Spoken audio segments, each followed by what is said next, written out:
Welcome guys. The King's Heart is the movie I'm reviewing today.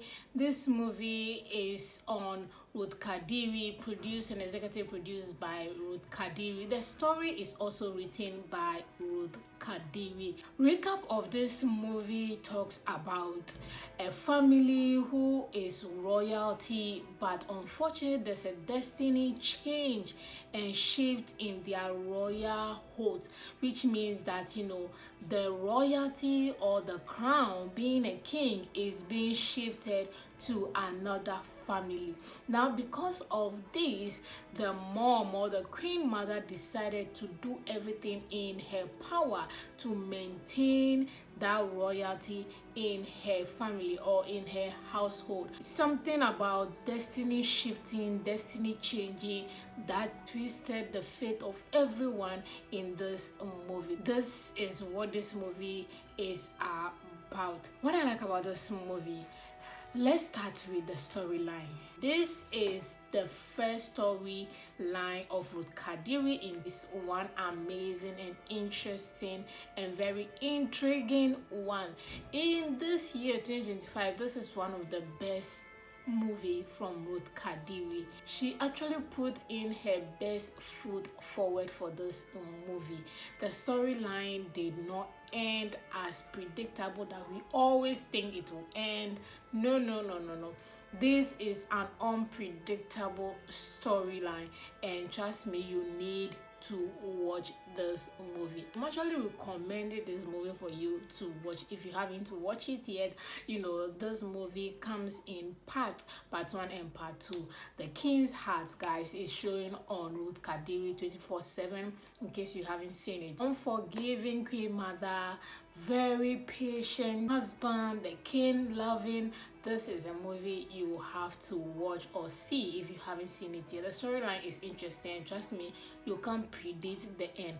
A storyline that you cannot predict the end is something that I will highly recommend for you guys to watch. So yes, this is a very interesting storyline. Now, another thing I like about this movie is location. Guys, Ruth actually sat down and thought it through to give us the best. This is a new location. I'm sure she didn't shoot this movie in Lagos. She has to take all her crew all the way outskirts of Lagos or Abuja, I don't know. But yes, those who are in Nigeria should know where exactly this movie was shot, and trust me, the location was perfect.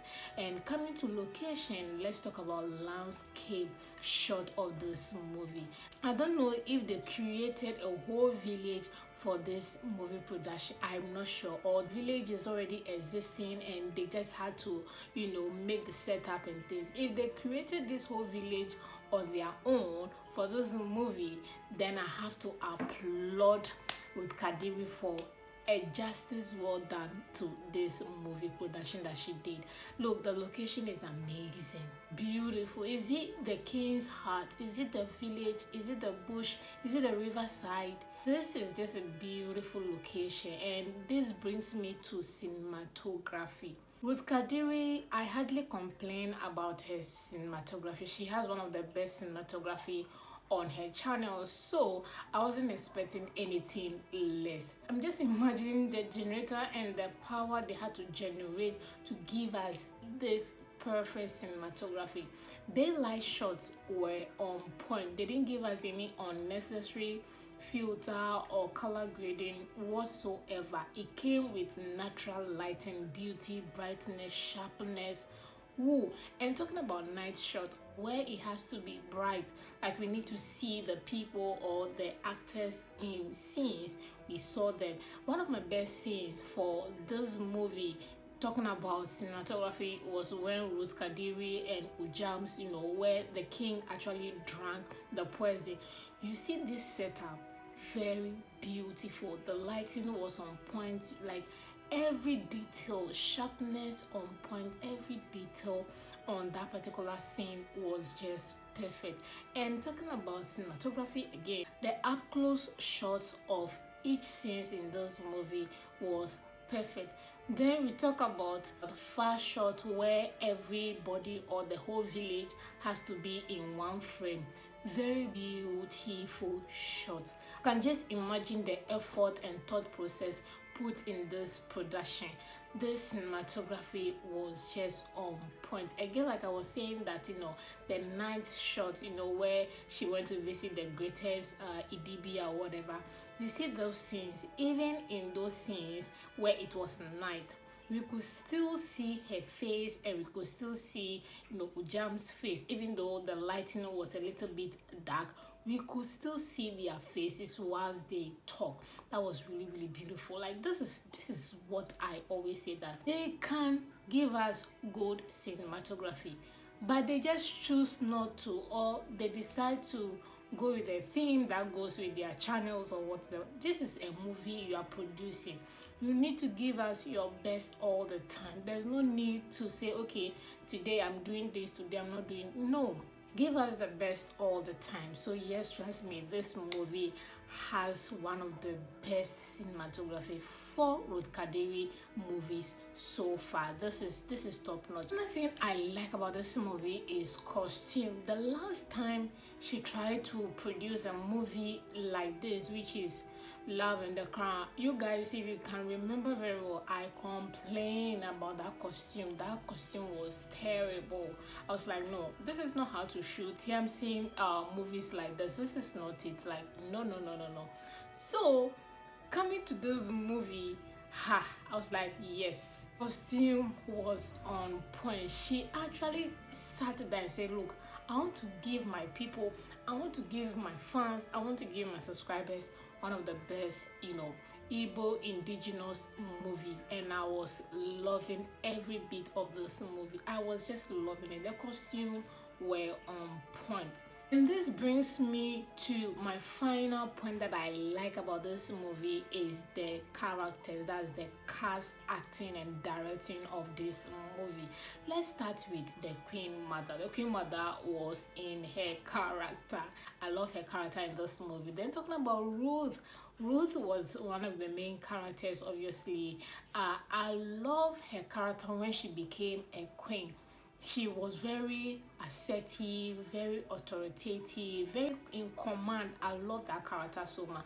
When she was a maid, not so much. Her character, I wasn't in love with that character. But when she became a queen, yes, I love that character so much. She was on point. I mean, this is her project, so she has to bring in her best when it comes to acting part. Now talking about Daniel Etim. Oh, this guy was a mumu.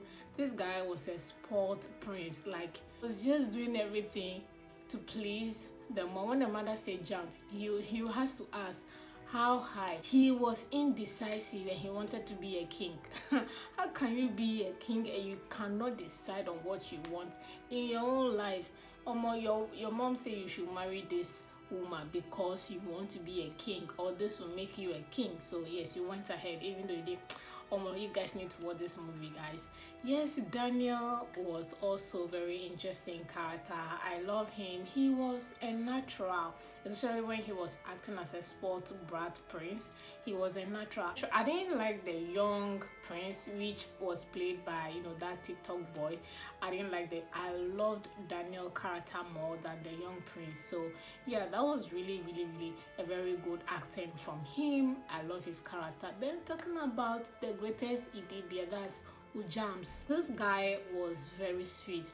Just by seeing Ruth Kadiri on the first scene, he actually just fell in love with her. This movie actually made me emotional because that same scene I was just talking about, where he actually drank the poison. This guy knew that this was a poison that was given to him because he was delaying. He was making confessions to Ruth in that scene, and he just knew that he was going to die. He wanted to die for love.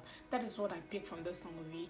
Ujams was a fantastic actor. I didn't see him in this light actor, especially when he was making his incantations, at all. His Igbo accent was on point. I didn't understand some of the things he was saying, but I was like, oh, okay, this guy is really an Igbo boy or an Igbo man. He was really in character. I love it so much. He was gentle, he was soft, he was assertive in some some parts of his scenes as well. I love he was one of my favorite character in this movie, aside Daniel was on point as well. One of my favorite scene in this movie was the scene where he knew he was going to die. He wanted to die. He drank the poison intentionally. That was one of my favorite scenes. That scene was actually emotional for me, and I love that so much. Moving on to what I don't like about this movie is the script. Talking about script, most of Ruth Kadiri lines had to do with the repetition of the name of the village. Almost all of them, they were mentioning the village name so much. Let's say, for example, I'm from Lagos. I'm from Lagos. Like that line alone, or the name of the village can be mentioned 3 or 4 times in one sentence. I'm like, why? The repetition of the name of the village was becoming a problem for me. I mean, it might not be any problem, but yeah. And then talking about the queen too, the queen's script, this woman can act, but the only problem I have with her is her delivering of her script or her lines. She cannot make mistakes or hold back. I don't know, something is just off with her script. Anytime I see her in a movie, I know that she's going to make a lot of mistakes in delivering her lines, but her actions are always on point. But lines delivery is just a problem. Then the king, also the same problem I had with him. He was also making a lot of mistakes. He was not confident in delivering of his lines as well, and some of the chiefs also. So the problem basically I had with this was the delivering of their script. The writer of the script was making a lot of repetition in their statement, especially when they are greeting, so many repetition. Then when they go and meet another person, they repeat lines that they've said in previous scene to another person. Like there were a lot of repetition in their lines. So that was something I picked up and I'm like, no, that was just what I noticed and I did not like that. This brings me to the size of the movie, the beginning of the part 2. Okay, when you're watching the movie, the beginning of the part 2, you see that they had the right size of the movie. Then straight up into the movie, the frame size of the movie changes, and I'm like, why was that the case? So that was a problem for me as well. Finally, what I don't like about this movie, I want to talk about costume. This one brings me to the queen's costume as Obi titles. She wore this outfit throughout the movie, part 1, part 2, and I'm questioning myself, why was that the case? Most time when we have movies like this, queen mothers, the king, they mostly change their outfit. Like maybe it can be 2 or 3. They do change their outfit and a little bit accessories. They do change. I mean, you're the queen, you can't wear one beat all throughout, or one, if it's the king, even kings do change some things in their outfit, but the king, the queen, all of them just maintain the same costume throughout, and I had a problem with that.